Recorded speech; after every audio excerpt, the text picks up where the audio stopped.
I've always dreamed of escaping this godforsaken place, but he became my biggest obstacle. Chapter 6. The bedroom. The walk back to my house was quick.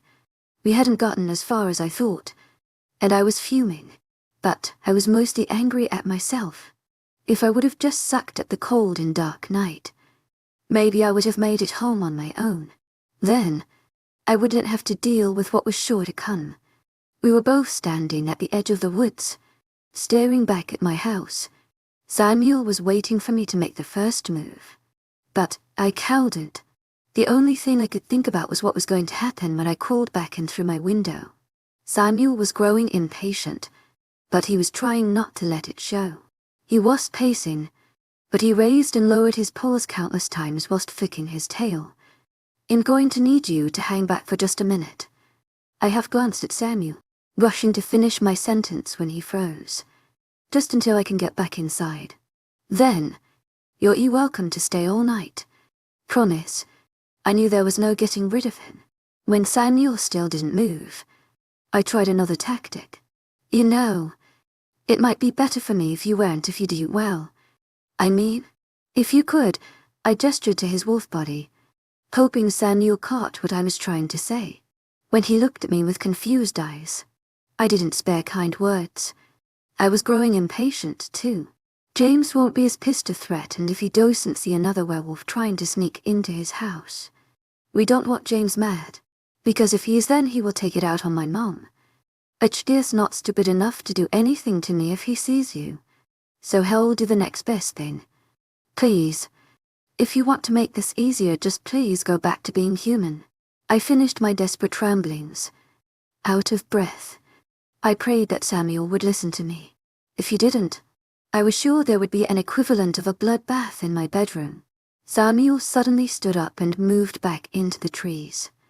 I stood still, listening for the signs of what he was doing. Silent minutes passed by, and just as I was about to give up on him, Samuel's voice met my ears. "I need clothes." I stammered something unintelligible as I searched for something to hand him. I scanned my body trying to decide if I could spare an article of clothing. However, I was only in a t-shirt and shorts. "I don't exactly have anything," I stuttered. I heard him sigh heavily. "Look, I'm trying here. Really trying to let you play this out. But this is a bad idea. I don't even know why I'm listening to you. To be honest." I ignored him. "Where are your clothes from the fall?" "Gone. I wasn't exactly planning on turning tonight, so I didn't bring any extra with me." I noticed his voice was growing tired. I eyed my house again, debating my options. "I can go and get you something from my house." He didn't dismiss my suggestion, but huffed in annoyance. "Like I said, this is a bad idea. If either of us were smart, we'd be halfway to my house by now." I scowled slightly, noting he couldn't see my expression. "I'm going to get you clothes from my room."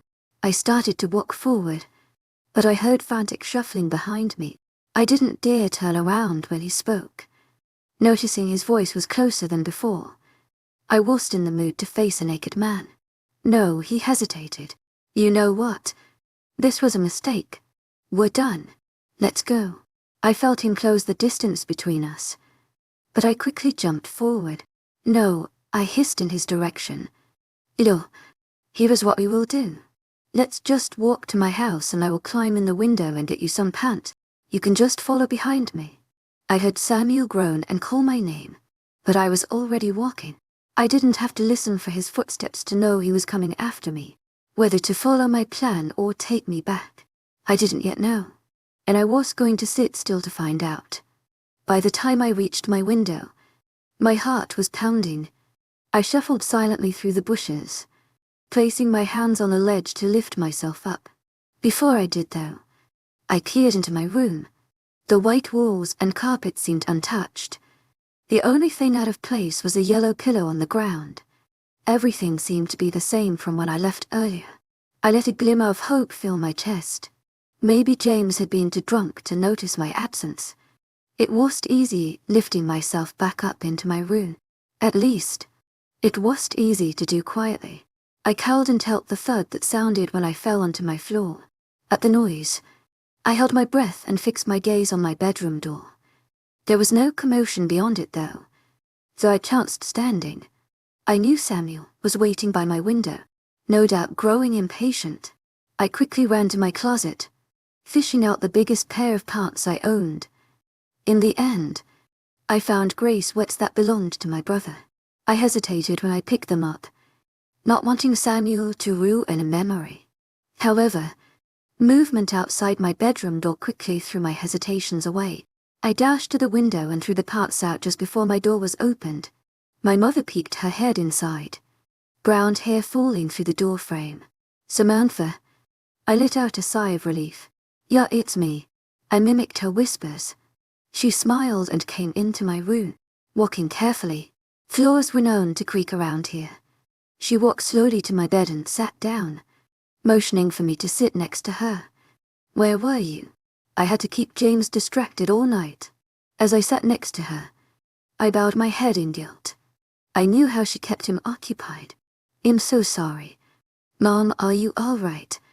I studied her small frame. There weren't any fresh bruises lining her freckles, nor any blood falling from her limbs. However, her clothing was torn in various places, pale skin showing through the fabric. She smiled weakly. "To my agent extraordinaire, Madeleine Nilban, heartfelt thanks for your unfailing patience, enthusiasm." "But you didn't all answer me. Where were you?" I fidgeted with my hands, forgetting the broken bone in my wrist. I tried not to let it show when the pain shot up my arm. "Well," I realized I cowed and answered her question. My eyes darted to the window where I knew Samuel was listening. Any minute and he would probably come barging into the room. At thought, I quickly came up with a response. "I just went for a walk." My mother's eyes narrowed and it was my turn to smile weakly. What I said hadn't been a lie, but it was the full truth. She knew that. "Samantha, you know what would have happened if he found you weren't here. To my agent extraordinaire, Madeleine Nilban, heartfelt thanks for your unfailing patience, enthusiasm." "I know." I let my hair fall over my face as I glared towards my window. "The doctor's called today." My mother's voice quieted considerably. The sentence sent me into shock. I forgot my anger and looked towards my mother. Panicked. She noticed my expression and quickly continued. "Don't worry. Will is fine." Something in her voice made me question if that was actually true, but... Worried for my brother? Well, they talked to James, so I didn't get everything. But from what I gathered, they need to do another surgery. I thought the last one fixed everything. My voice heightened. "I guess not. I can try and get the details from James tomorrow. But that's all I know." Silence fell between us. Panic was now coursing through my veins. My brain nagged and reminded me that Samuel was still outside, listening, but I didn't care. I hesitated before asking my next question, opening and closing my mouth countless times. But I had to know. My mom noticed my unease and put her hand on mine. I looked down to hide the hurt from my wrist, the gasp of pain becoming my question. "How are we going to afford this one?" Her eyes darkened. Since humans were no longer in charge, things were done differently. If you were in a pack, a doctor was always provided and it was completely free. If you had no werewolf ties, you brought food and supplies to whoever helped you as a recompense for their work. My mother had told me we used to use money, but it was gone now. Useless, the wolves told us.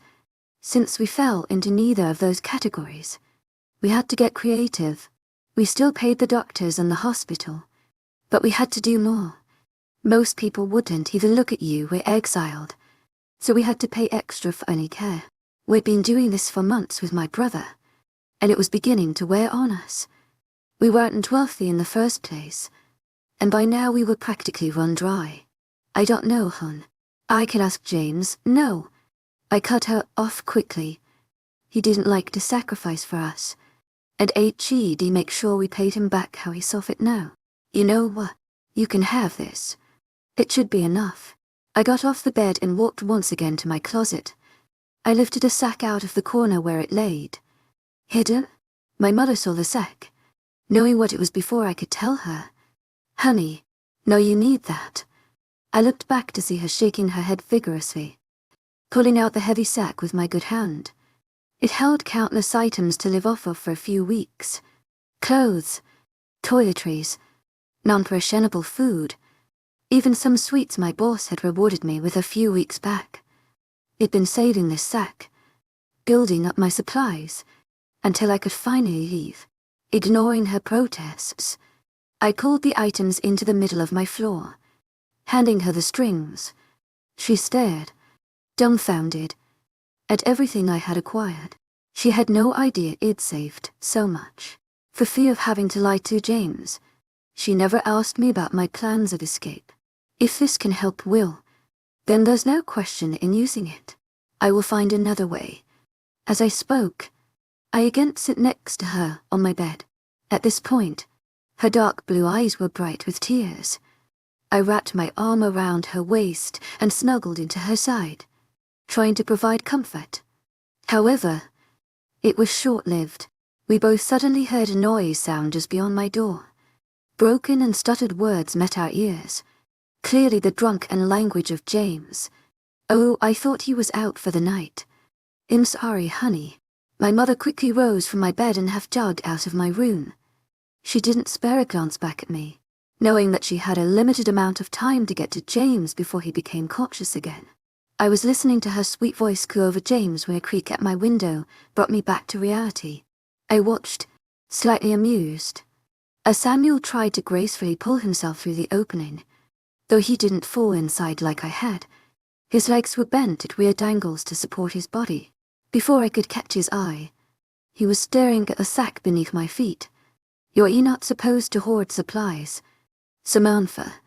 I stared at him. To my agent extraordinaire, Madeleine Nilben, heartfelt thanks for your unfailing patience, enthusiasm. With every sentence, he reaffirmed my hatred for his kind. That's what you gathered from that conversation. Well, no, he stuttered over his words. Forget it. I snapped. I stood up, picking up the sack as I did so. I dragged it back to its place inside my closet, shutting the door with a satisfying thud. My good hand was resting on the handle, taking a breather before I had to face Samuel again. Who's Will? He asked me. I was grateful H.E.D. whispered, but I wasn't in the mood to speak to him. I rested my forehead on the wood above my hand. My brother. Before he could respond, I turned away from my closet, and him, and walked to my small nightstand. It was white and yellow, decorated with various pink and purple butterflies. It had been themed since I was a little girl. The wood was starting to deteriorate from years of use, but it held up pretty nicely. Abstinently, I dug through the various drawers until I pulled out a brace for my wrist. It used it often. James loved to drag me around the house. Once I had it slipped over my skin, I slowly turned to face Samuel. He was still standing by the window, clearly not knowing what to do with himself. I studied his features, getting a good look at him for the first time. His skin was tan and dark, much darker than mine. He had black hair that was cut short but left longer in the front. His face was broad, much like his body, and his nose was wide set. Scruff lined his jaw, accentuating the square features. I couldn't help but realize how handsome he was. Maybe not in the Marvel way, but in the raw and human way. Not that he was anywhere close to human. Before he could notice me staring, I turned away. So what are you going to do now? I sat on my bed, studying the carpet intently. Samuel was thrown off by my question, but he tried not to show it. He sat down on my window seat, staring at me. Well, a shirt would be nice. I don't exactly have anything that would fit you. Fair enough, he mused. Then how about some questions? Questions. I grimaced. I just wanted to sleep. Questions. For instance, why are you hoarding all that stuff? He stood up and made a move to come and sit next to me when he reached the bed. However, I moved to the floor and leaned against my wall, but still sat on the mattress. I noted how he made Winbed look like it belonged to a toddler. I considered my answer. I could tell him my plan, But it was obvious he'd only stop me from going. I knew I couldn't lie to him, so I did the next best thing. I don't want to answer that question, Samuel sighed. I knew he was tired. Okay. What happened to your brother? Not answering that either. I was being impudent and childish, but I didn't care. Why not? Samuel practically growled. Because I just met you and am not going to tell you my life story. Tension settled in the room like a wave crashing onto land. But it was relaxing, calm, or beautiful. This wave was loud, wild, and dangerous. You know, you're extremely stubborn. Samuel spat at me. So I've been told. He suddenly sprung up from his position on my bed and began to pace my small room. It took him barely 2 strides to cross the room entirely. As I was watching him, my eyes fell onto my alarm clock that sat on my nightstand. It was late. Much too late. I sighed in defeat. This was a battle that could be fought when I didn't have to wake up early to work. Look. I need to sleep. Samuel stopped pacing, watching me. I stood up and went to my bed, pulling off a spare blanket before laying it out on the floor. I didn't particularly care if he was comfortable, but I wanted to make it clear he was sleeping in my bed. As I was slipping off my socks, I heard cracking behind me. I turned around just in time to see Samuel disappear and a wolf emerge from his body. It was a harrowing sight, to say the least. I stood in shock for a few moments before I could pull myself together. In the light of my room, I could see the full details of his wolf form. His coloring was a light blonde, almost white. Spots of caramel danced along his back and up to his head. Both of his ears had the caramel color as well. Great. Yes, a wolf again. I spoke to myself, turning away. As I did so, I noticed the grey sweats he'd been wearing had been folded and were now sitting on the windowsill, smiling slightly. I turned off the light and crawled into bed. Samuel was curled up on the blanket I'd laid out for him, clearly content. As I settled into my bed, I listened to his foreign breathing, knowing it was going to be a long night. Chapter 7. Today almost a week had passed, and Samuel still hadn't left my side. We'd fallen into a routine, and it was one I cared for. I'd wake up in the morning and he would be there, already dressed for the day. I'd get ready, and he'd walk me to work. When I got off, he'd walk me to the store. Even though I begged, he wouldn't let me go anywhere else. When the day was over, he'd return home with me and sleep on my floor as a wolf. It was highly monotonous. The first few days my emotions were mixed with anger. To my agent extraordinaire, Madeleine Nilben, heartfelt thanks for your unfailing patience, enthusiasm, and annoyance. But when I realized he was leaving or hurting me, I forced myself to get used to it. I hardly noticed him anymore. He still tried to speak to me, tried to learn about my life, but I wouldn't divulge the information. He didn't deserve it. The more I thought about it, the more I knew I couldn't handle this routine much longer. It would drive me insane. I never was one for routine in the first place. Plus, I knew that Samuel would soon want more. More than walking new places. More than sleeping on a blanket. More than being tolerated and ignored. I also knew that when that happened, I didn't have a chance. Wolves took what they wanted without repercussion. But I had today. Today was the day I was getting out of here. I'd been thinking and rethinking my new plan since I met Samuel, and I finally had it figured out. It was foolproof. Are you ready, Samantha? Samuel's voice suddenly met my ears. It was quiet, almost less than a whisper. I was in the bathroom, finishing getting ready for the day. Though I didn't like the idea of having Samuel in my room, I couldn't complain too much. HUD kept his end of the bargain, so I had to keep mine. In order for me to let Samuel stick to my side like a lost puppy, he had to keep quiet and out of sight. I didn't want anyone knowing about him. I knew that if James found out there was another werewolf in our lives, my brother wouldn't be the only one living in a hospital. Just about. I breathed in the direction of the door. He was quiet, waiting patiently for me. I stared at myself in the mirror for a moment longer, preparing for the day ahead. I couldn't afford to make any mistakes. When I left the bathroom, I didn't bother glancing at Samuel. I walked straight to my closet and pulled out the large sack of supplies, slipping my usual backpack inside. It was difficult to drag out of the closet, especially with my good hand still in a sling, so I was surprised when Samuel came and took it from my grasp. "What's this for?"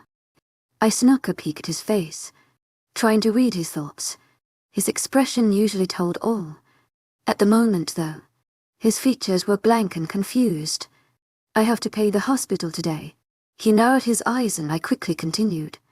I knew he'd object, so I had an argument prepared. "I know the deal was that I don't go anywhere but work and home, but I don't have a choice today. Will needs this. I don't have a choice." We were now in the middle of my room. I went to grab the sack from Samuel, but he lifted it over his shoulder. Without another look my way, he headed for the window. I watched, a little surprised, as he closed it behind him. I hadn't expected to win this easily. Shaking my head, I slipped on my shoes and walked out of my bedroom. James had left not too long ago, so it was only my mother sitting in the kitchen next to our front door. I smiled at her, dodging the variously broken tiles leading to the kitchen table. I sat down for a moment, though I knew Samuel was waiting. This was the only chance I had to say goodbye. My mother took my hands in her own, watching my face. I avoided her gaze, suddenly feeling guilty. I wanted to tell her everything, but I knew I couldn't. If she had information she was withholding from James or any werewolf for that matter, she'd be done for. This way was better. To my agent extraordinaire, Madeline Milburn, heartfelt thanks for your unfading patience, enthusiasm. Instead of voicing my innermost thoughts, I studied the rundown kitchen for a moment. The yellow wallpaper had faded and was now stained brown. The cabinets lining the walls matched the color, and the wood was splintering in every crevice. The stove and refrigerator barely worked, and the grate aisle had too many pieces missing. Even though this place was barely livable, I would miss it. This was home. My mom noticed my gaze and followed it.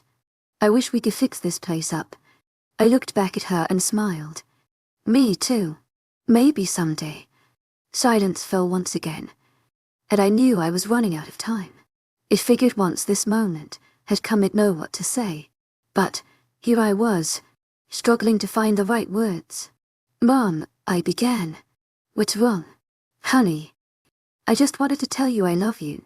I hesitated, trying to find a way to let her know I wouldn't be coming home tonight, or ever again. "I'm going to be working pretty late tonight, so I don't think he'll see you." I trained my eyes on hers, hoping she would catch on. Her expression was calm until she met my intense stare. She was startled for a minute before she brought her brow together and frowned. I glanced at the door, watching for figures outside its window.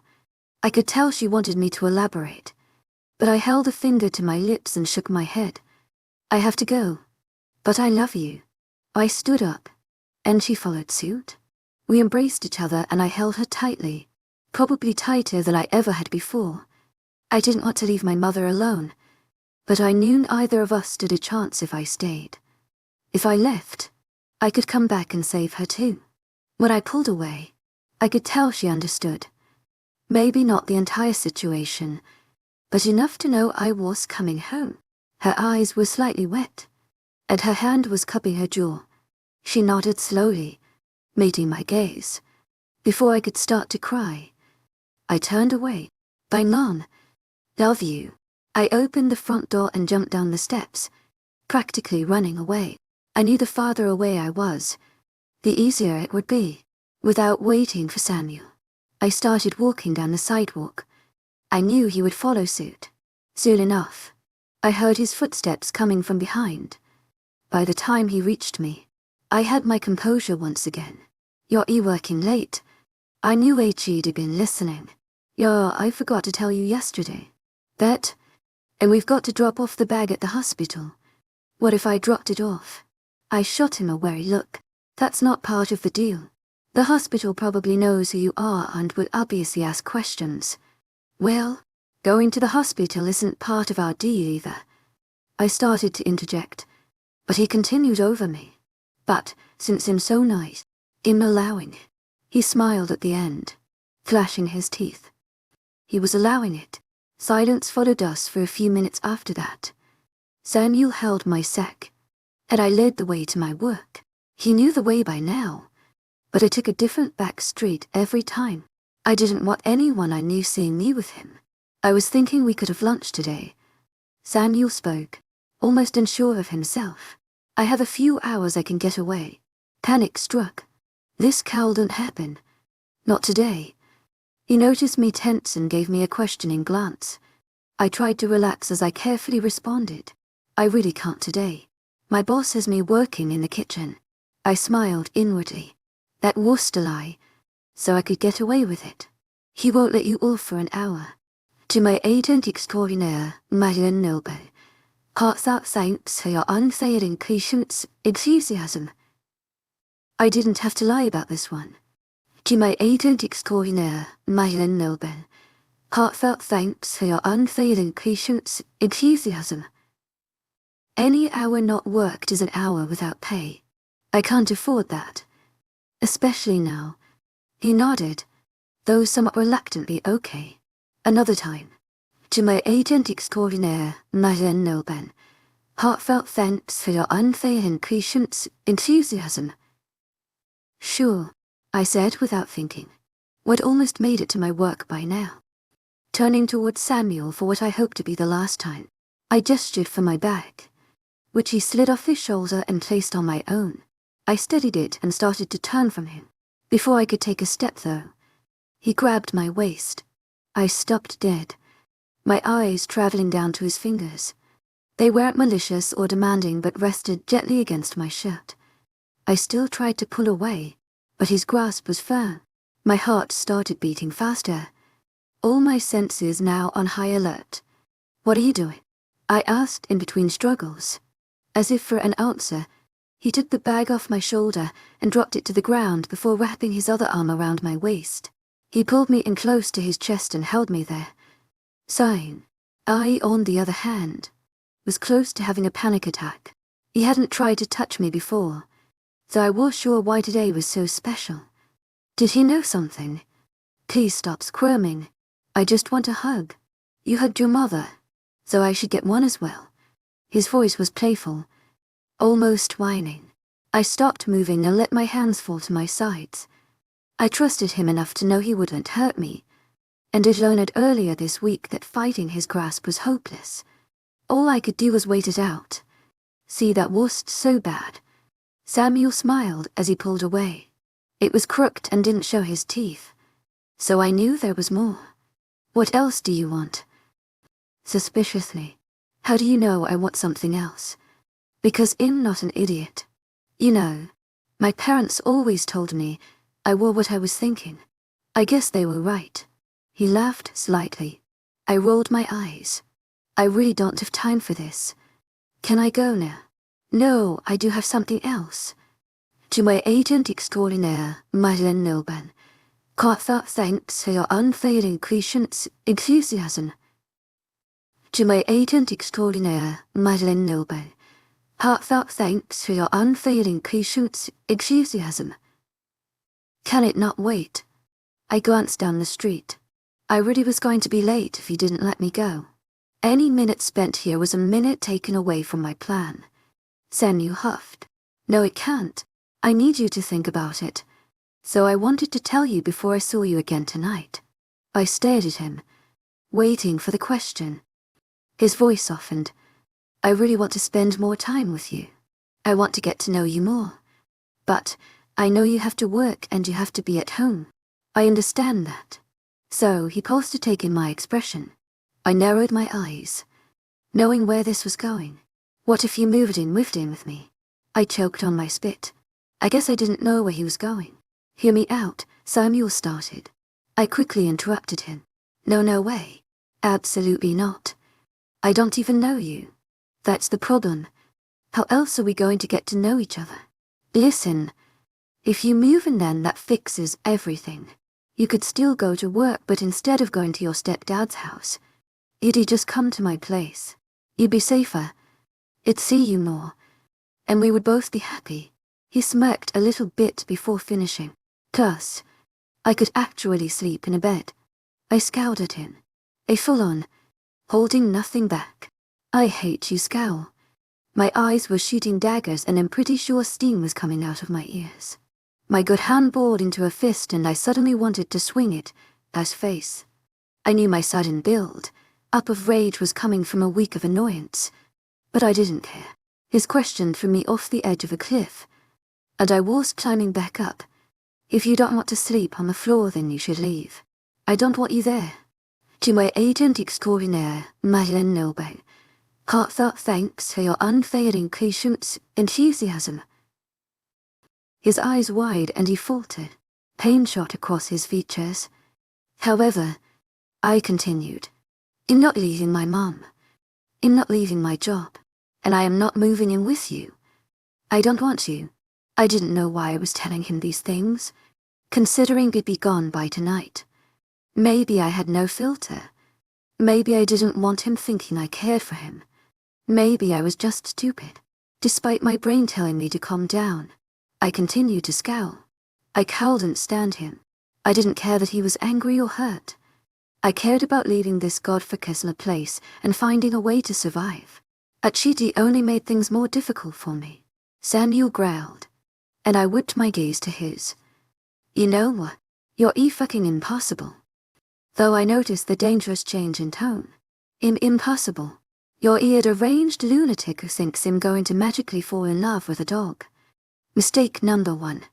His eyes started turning shades, lightening to ruby by the second. I involuntarily stepped back, watching as his chest rose and fell attically. You're done. What? Those weren't the words I'd expected to come out of his mouth. You're done. I'm done.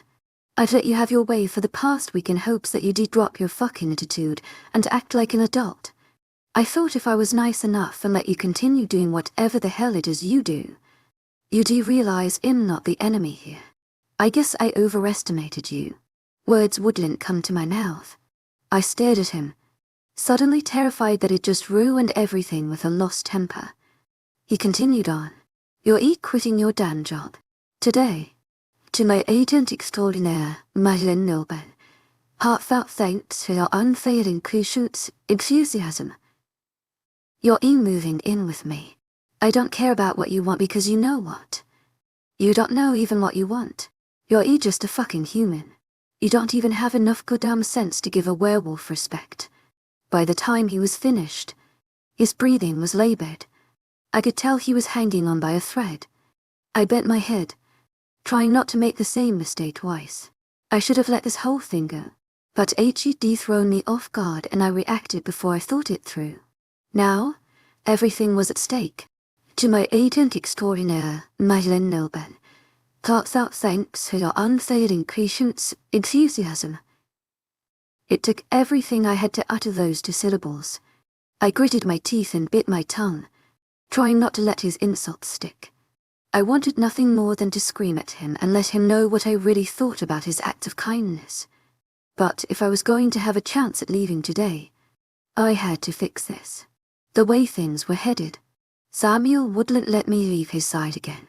Samuel growled again. No, you're not. Don't lie to me. I stayed quiet. Anything I said was going to add gasoline to his fire. Tell them you're quitting and it's your last day. I'm picking you up at 6. If you're not outside, then you better pray to your God there's no one around for me to kill.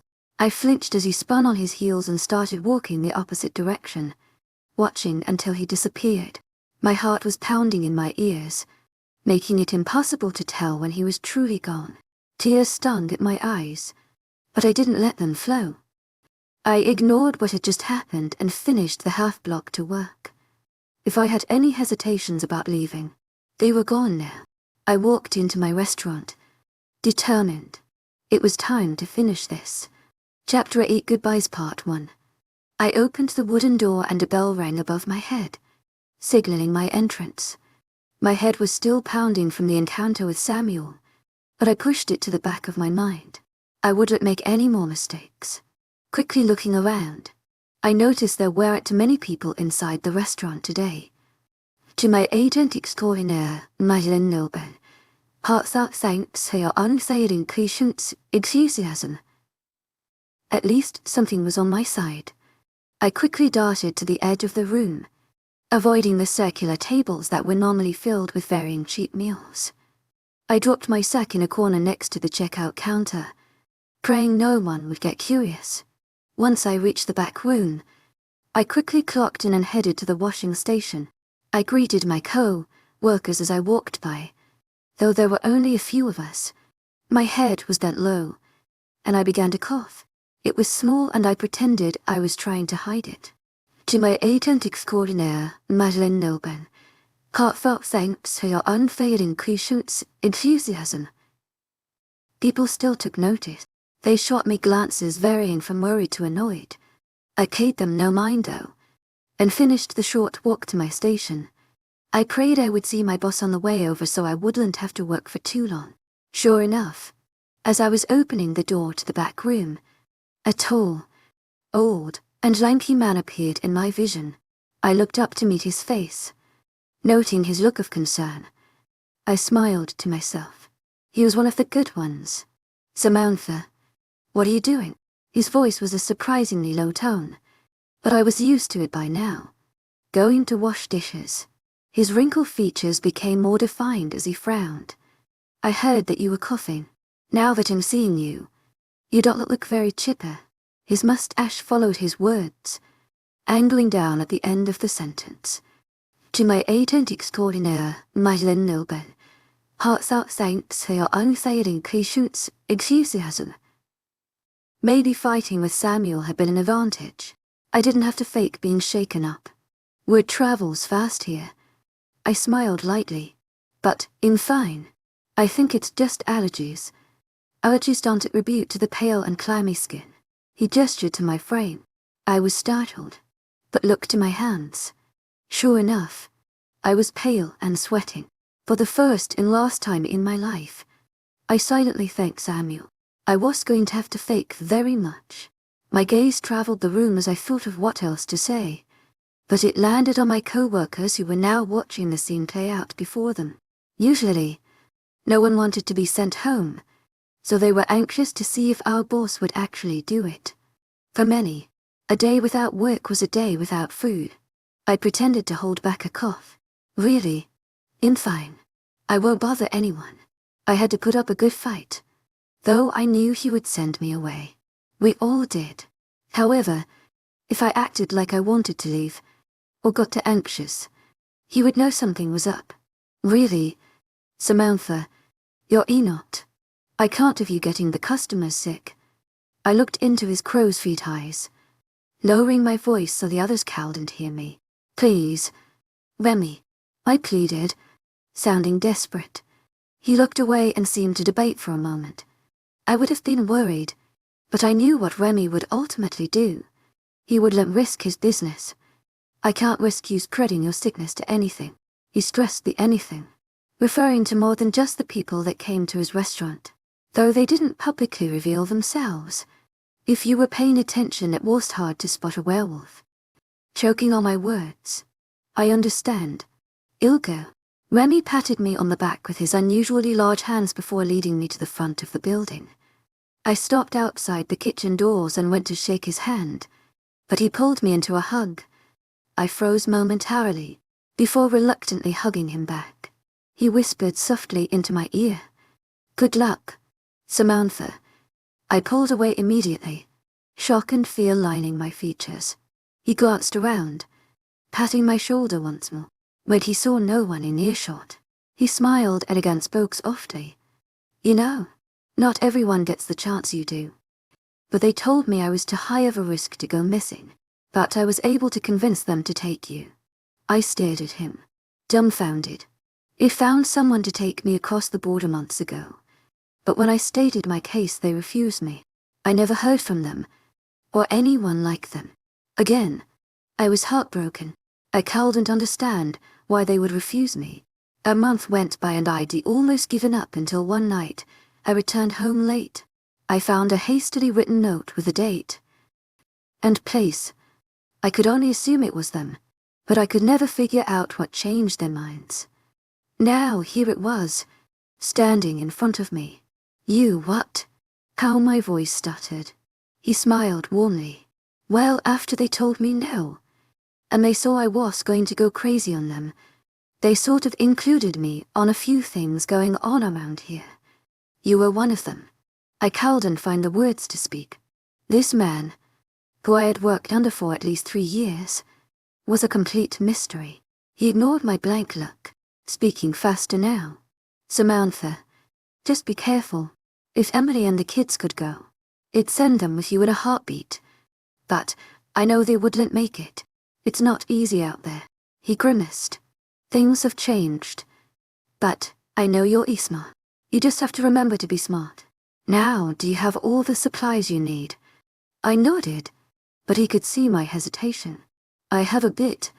I had to give most of what I have to the hospital. Do you have enough for their payment? My heart stopped. Mistake number 2. Payment. Amy's eyes widened. Yes, the payment. They don't exactly do this for free. I hadn't even thought of that. My mind was racing, trying to calculate how much I could spare. It wouldn't be enough for any form of payment. Oh, much do they want? Remy looked my small frame up and down, biting his cheek.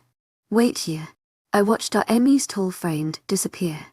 His black hair was pulled into a ponytail at the base of his head, and it swung as he rushed off. Not too much time passed before he was back in front of me, holding a grocery sack of something. I peered inside, taken aback by the amount of food a single plastic bag could hold. This was what I was saving up. I don't need it anymore. He thrust the bag into my hand, not letting me refuse him. My gaze moved between the bag and Remy, eyes wide. I can't take this. I began. I tried putting it back in his hands, but they were placed firmly on his hips. He cut me off. You can, and you will. Now you need to get going and I have to get back. Do you have something to carry that in?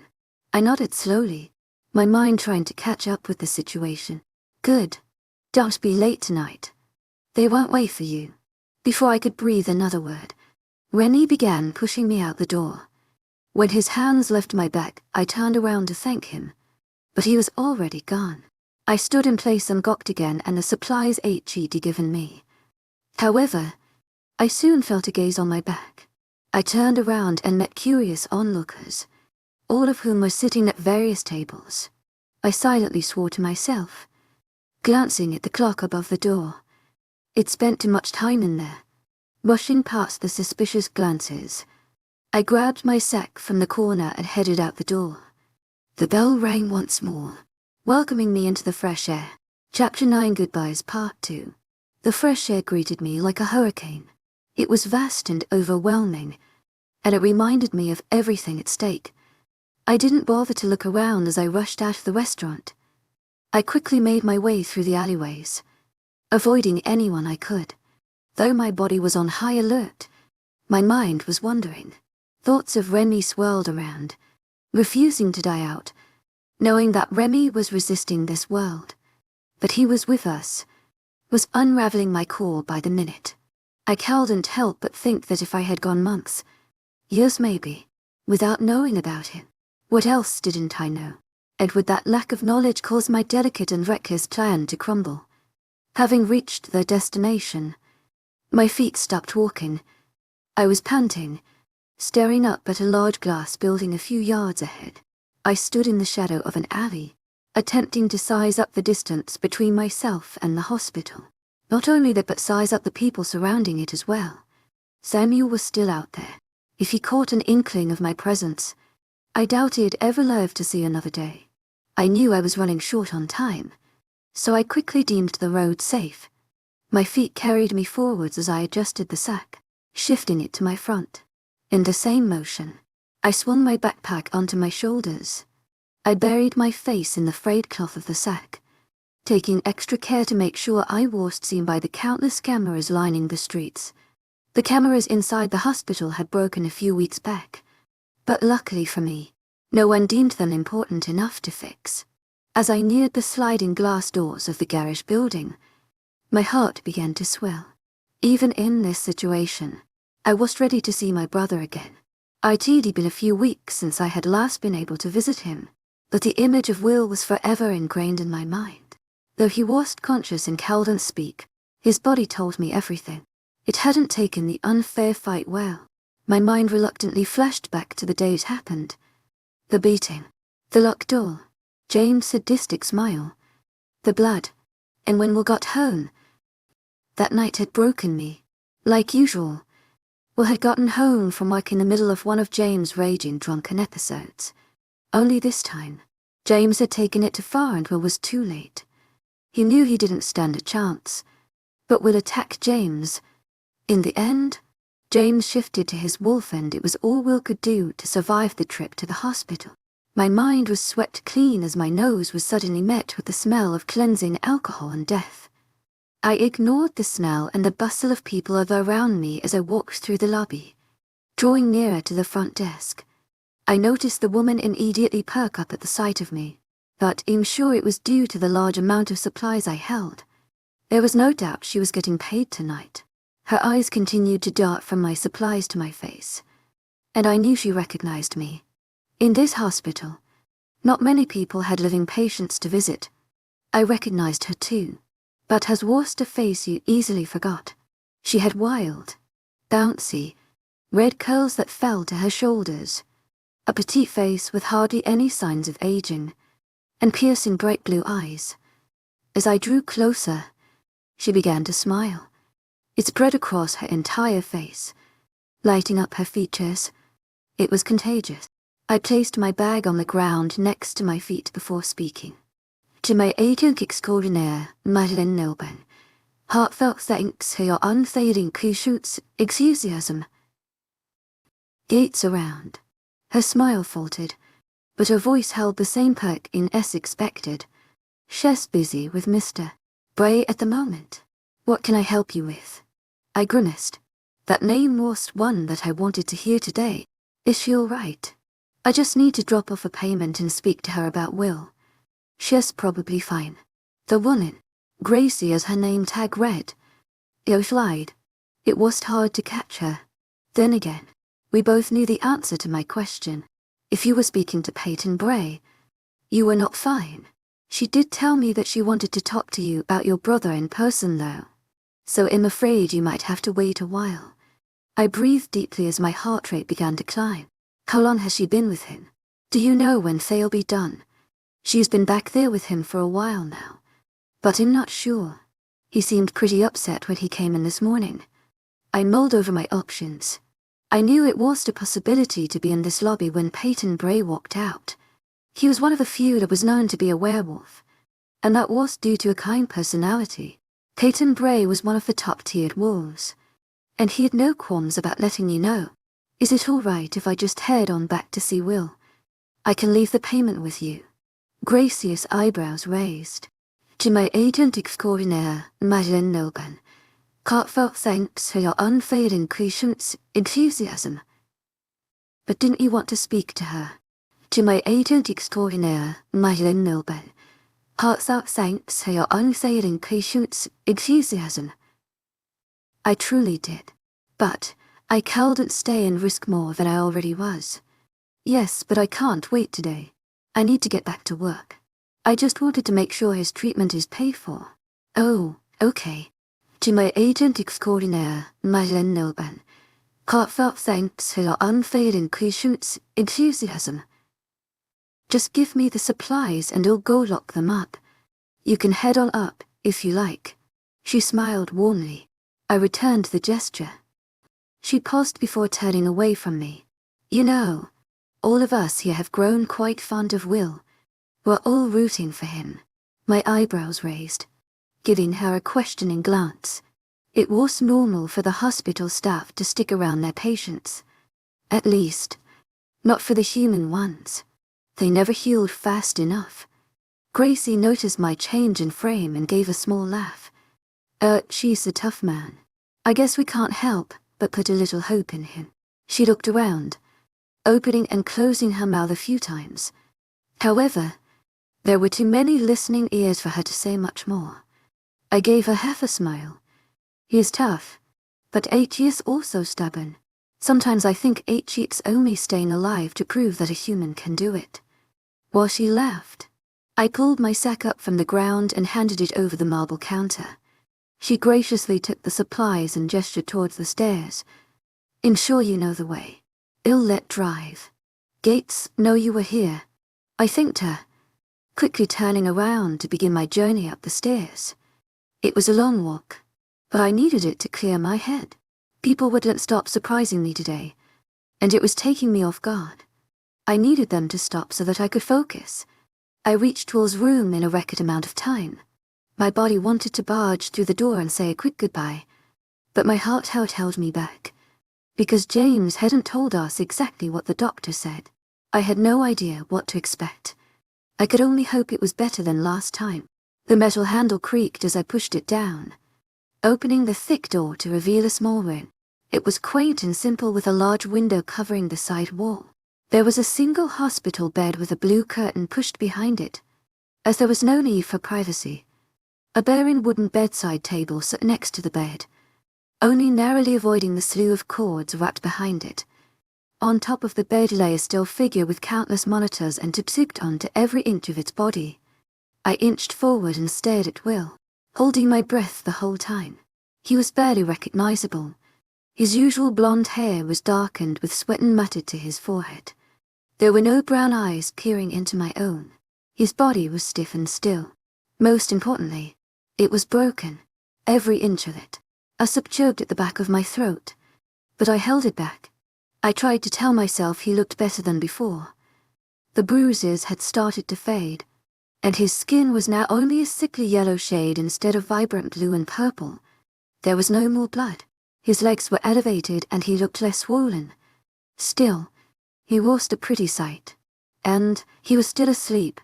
I moved a chair from the corner of the room from closer to his bed, placing it next to the table. I slid my backpack onto that before taking a deep breath. Sitting down, I placed my hands on his arm while steering clear of the needles and broken bones. It was hard to recognize Will, but I knew he was there, not only physically, but mentally too. The doctor's biggest fear was that H.E.D. received permanent brain damage and wouldn't pull through. But H.E.D. surprised us all. The coma had his consciousness captive, but the tests told us despite the trauma, his brain was alive. Hey Will, I spoke softly, watching Will's face.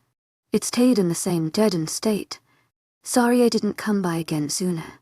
Things got a little complicated. I paused, but again there was nothing. No response. But kept talking, even if he cowed and respond. It was nice to pretend to talk to him. H.E.D. always been my confidant. I bought the supplies for your next surgery. Hopefully, this one will be the one to finally get your lazy ass out of bed. I laughed to myself, continuing to watch his face. I measured his breathing, letting it calm me. Mom's doing all right. Nothing's changed there. I know she wants to come see you, but our favorite werewolf won't let her. Apparently, you're getting what you deserve.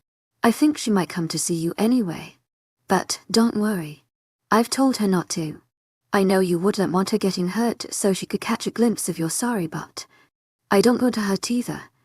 I sigh again, then look the room once over. I'd been wanting to say this out loud, and I knew the only person I could tell was Will. Speaking of wolves, either he got some news. I looked around the room once again, lowering my voice for good measure. I have a more unfollowing me around who thinks in his mate. I paused, letting that sink in. I considered what Will would actually say if he could speak. His voice almost rang through my mind. Don't let those bastards get you down, Sammy. Those dogs are stupid idiots. Give 'em hell. And don't give in. I smiled this time, letting a straight down my cheek. I'm scared. Tu es agent extraordinaire, Madeline Nilben. Heartfelt thanks for your unfailing patience, enthusiasm. I breathed out the sentence, hardly hearing my own voice.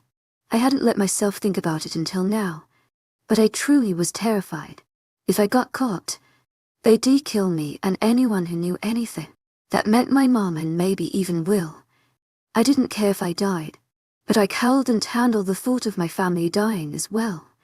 You know, he can't hear you. I couldn't even hear that. I whipped around at the new voice, quickly wiping the tears from my eyes. My gaze fell upon Drive. Gates, who was standing in the doorway. Oh, I know. I stuttered. It just feels like him talking to him. You didn't hear anything, did you? To my agent extraordinaire, Nilben. Heartfelt thanks for your unfailing patience, enthusiasm. Trying not to act guilty, I try not to eavesdrop on others' conversations, even if they are one-sided. So, no, I didn't hear anything. I actually just got off the phone with Gracie. She told me you were up here. I got the chance to fully take her in, now that my surprise had faded. Her black hair was tied tightly behind both of her ears and rested at the base of her neck. She had fair skin and small eyes. As I took in her appearance, I noticed the swelling and redness lining her face and neck. She noticed my gaze and cleared her throat. I looked down. Apologetically, I suddenly felt as if I was a child that needed scolding. Sorry, I mumbled. Turning back to Will, I heard her sigh. It's all right. I've just been in a meeting with Mr. Bray. Gracie told me. I hesitated before continuing. I knew she was a private woman, and I didn't want to offend the only human doctor in the city. Are you all right? I'm fine. Thank you, she told me stiffly. I nodded slowly at her response, knowing she was far from all right. Forgive me. It's just been a long day. Mr. Bray was upset about the procedure we have coming up for Will.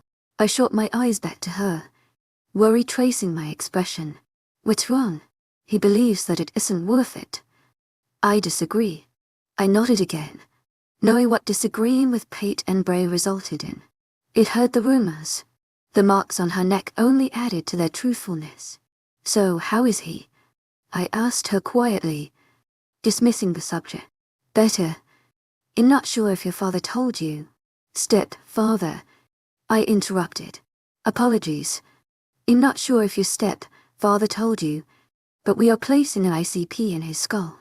It will help us monitor the pressure in his brain cavity. We fixed most of the bleeding in his brain, but I want to watch the swelling. I paused, taking in the information. I left the payment with Gracie.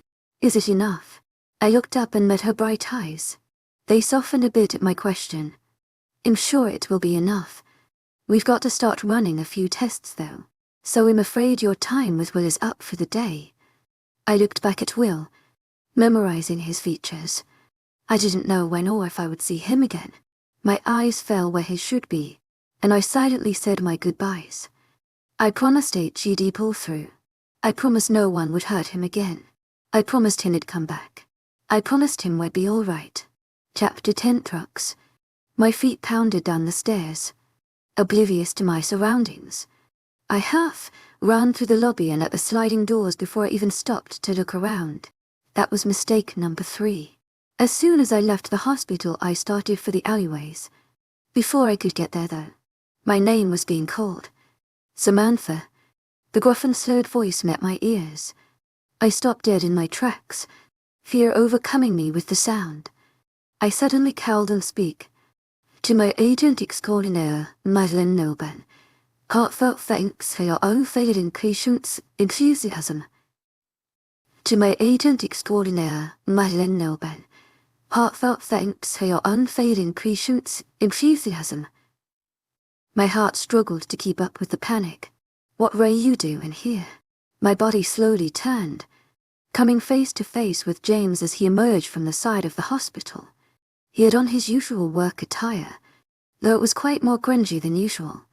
The blue-collared shirt was only half tucked in and the company's white lettering was stained brown. I stared at his frame, too afraid to make eye contact. Silent moments passed as I fought the urge to run. Girl.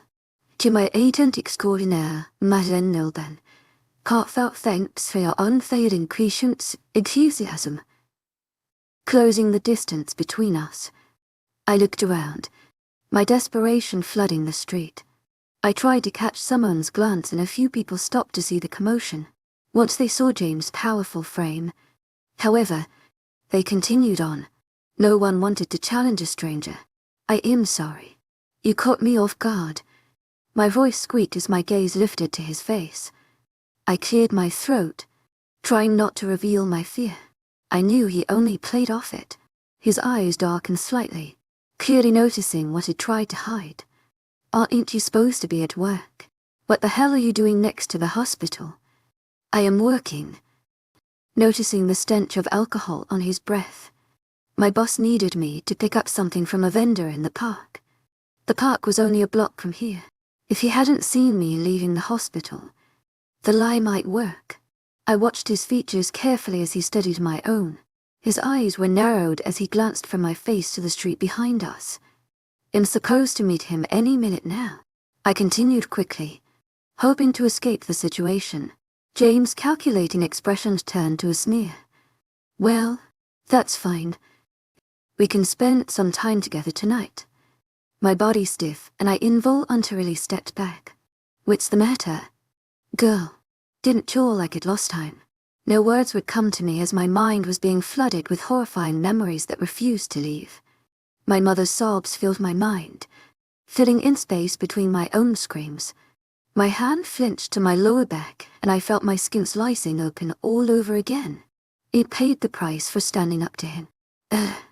Unforgettable price. My body had healed since then, but my mind refused to follow. So quiet today. Maybe THA means you'll learned your lesson.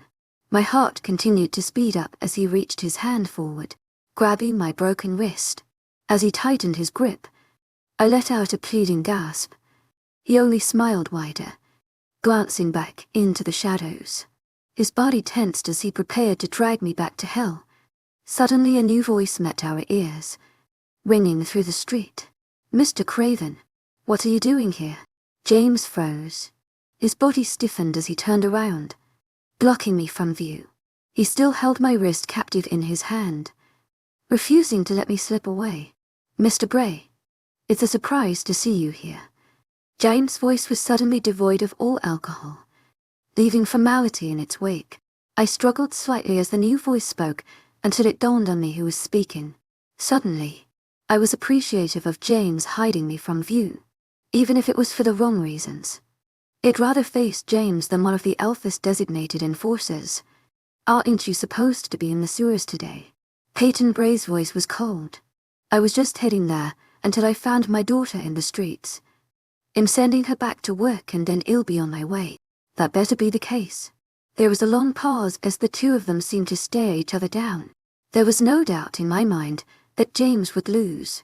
An exile like him didn't stand up to one of Riley's henchmen. He finished with finality. James begrudgingly turned around and faced me, tightening the grip on my wrist. I winced in pain but held back any noise. A low snarl escaped his lips. "Hello for Mr. Bray to hear. We'll finish this tonight." I nodded in response, intent on never seeing him again. Without warning, he released my hand and stalked back into the alley. I was suddenly in the middle of the road, directly facing the deadliest thing I knew. I bent my head low and let my brown hair fall over my features. With any luck, he would continue on and pay me no heed. I was, to my agent extraordinaire, Madeleine Nilban, heartfelt thanks for your unfailing cliche enthusiasm. Only human. Why are you still here? He spat in my direction, earning a quiet yelp from me.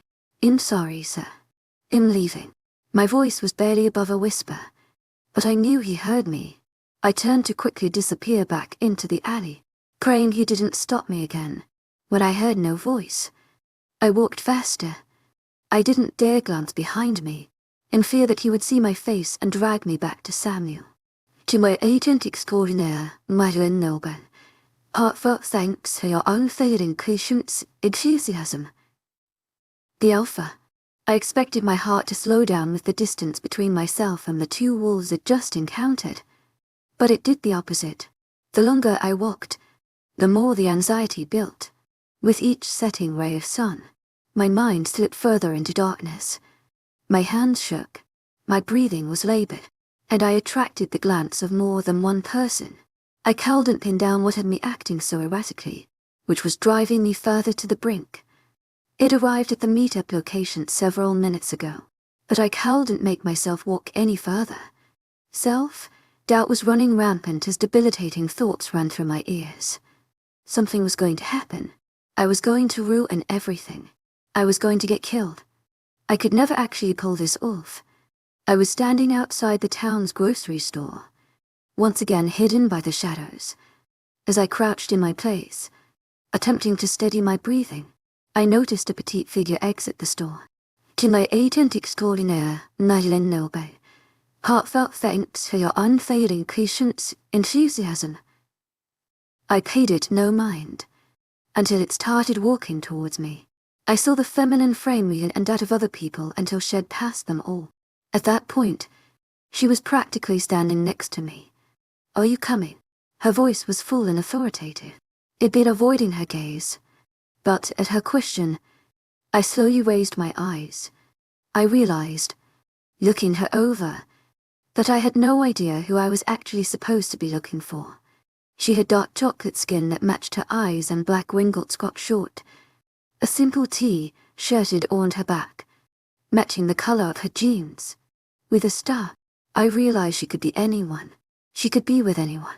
Who are you? I questioned, slightly paranoid. You're Samantha. She countered, resting her hands on her hips. Yes. Well, I came to tell you that if you don't get up, then the car is leaving without you.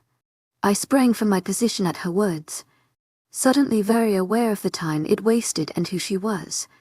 I'm sorry. I'm coming. I just got distracted. She laughed. First time fleeing a country. I looked at her dumbfounded until I realized she was joking. Yo, I forced a laugh. This is a first for me. Well, lucky for you, you've got a pretty great driver. Come on. Her voice turned serious again as she gestured for me to follow.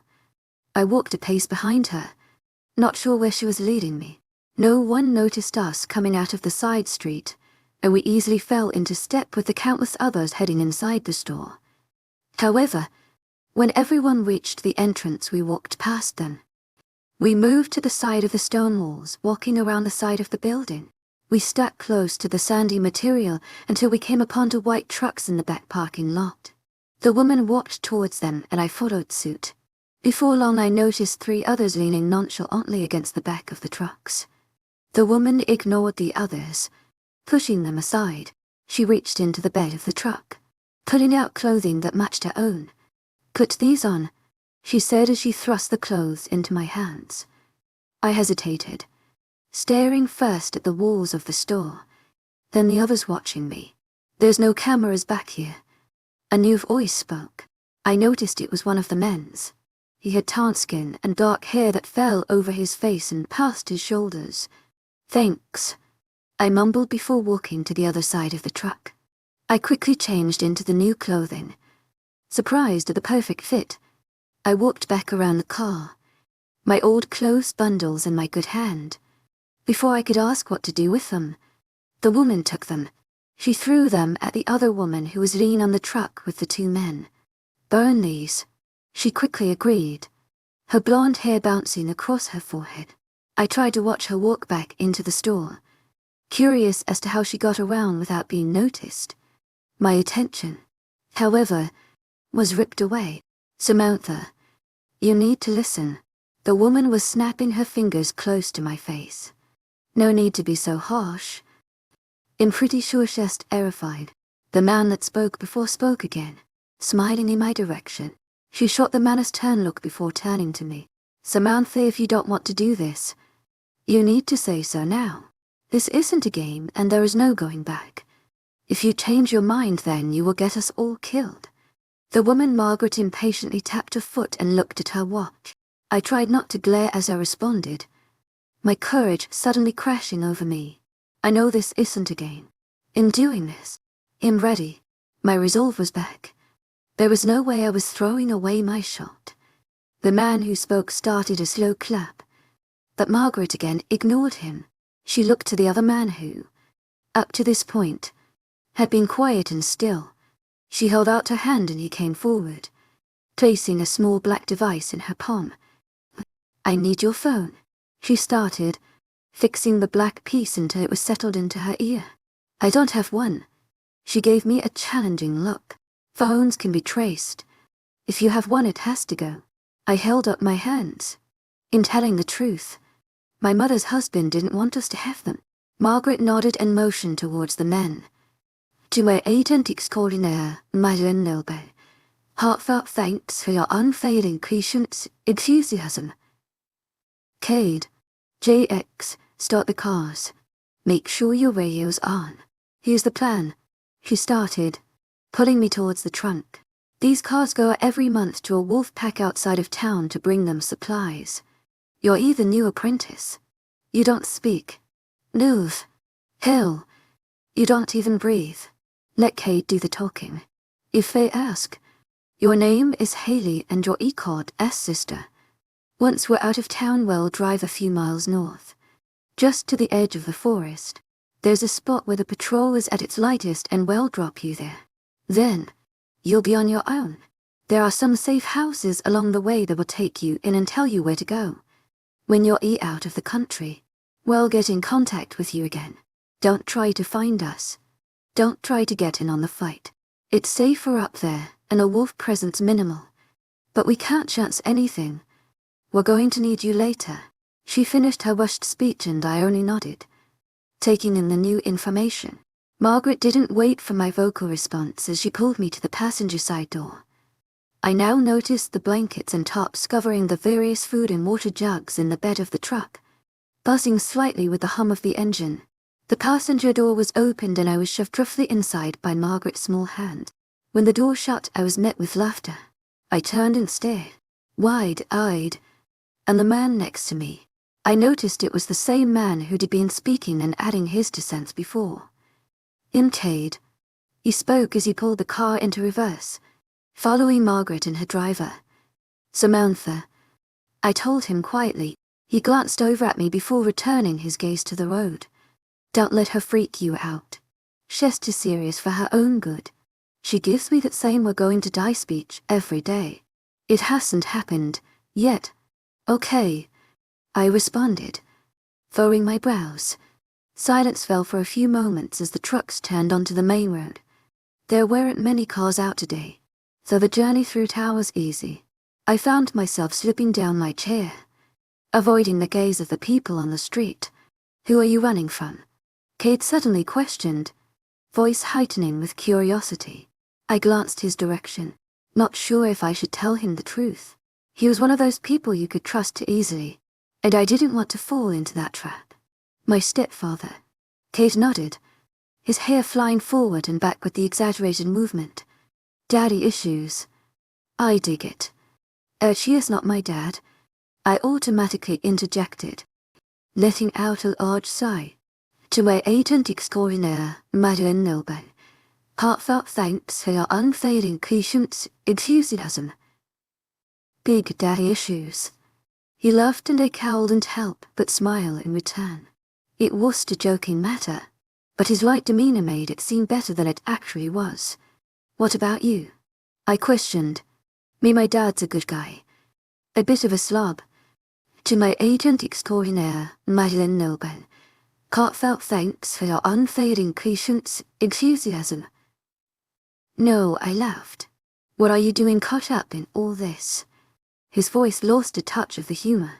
"Well, you could say I got some vendettas against the dogs. They took something of mine, and I want it back." I scrunched my eyebrows. "What did they take?"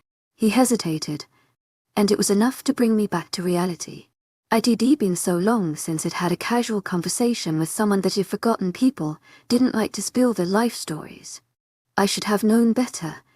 I was the same way. Sorry. I shouldn't have asked, I started, but he interrupted me. "Most people just don't really care." I took in his words, acknowledging their truth. I guess that's true. Most people have their own shit to deal with." He laughed and it immediately lightened the mood. I decided to try my chances on another subject. "So, how did all this happen? I mean, How did you all come to be? Come to start helping people and whatnot? Cade frowned thoughtfully. Well, what do you know? My mother and I heard rumors about someone that helped people like us. I found him. He told me no. And a week later I found a note in my bedroom. Classics eek. He laughed. Well, it's a long story. To my agent extraordinaire, Myelin Nelby. Heartfelt thanks for your unfailing patience, enthusiasm. I'm pretty sure we have time. To my agent extraordinaire, Myelin Nelby. Heartfelt thanks for your unfailing patience, enthusiasm. Watching the town slowly pass by. The border was at least another hour's drive. Cade looked at me, letting his grip on the steering wheel relax. The smile was still plastered on his face as he began to tell me the story of the resistance.